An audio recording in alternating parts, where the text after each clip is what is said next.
কোটা সংস্কারকে ঘিরে তৃতীয় পক্ষের অনুপ্রবেশে সম্প্রতি আন্দোলন সহিংসতায় রূপ নিয়েছিল। সেই সহিংসতায় শিক্ষার্থী, আন্দোলনকারী, পথচারী, সাংবাদিক ও পুলিশ সদস্য সহ নানা শ্রেণী পেশার মানুষ প্রাণ হারান। মৃত্যুর সঠিক সংখ্যা নিয়ে এখনো নানা প্রশ্ন, নানা জল্পনা কল্পনা। তবে মৃতের সংখ্যা যাই হোক, সব প্রাণহানি হৃদয় বিদারক ও অনভিপ্রেত। তবে তার মধ্যেও কিছু প্রাণহানির খবর গণমাধ্যমে এসেছে, গভীর মর্মবেদনা নিয়ে নাড়া দিয়েছে হাজারো মানুষকে, পীড়িত করেছে একই অবস্থায় নিজেদের অবস্থানকে কল্পনা করা অনেককেই। তেমনই একটি অনাকাঙ্ক্ষিত মৃত্যু মাত্র 6.5 বছর বয়সী শিশু রিয়া গোপের।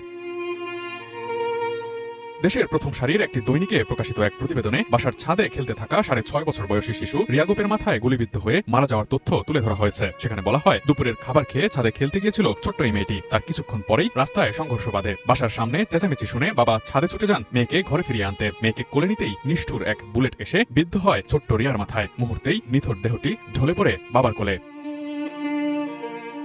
রক্তে ভেজা মেয়েকে নিয়ে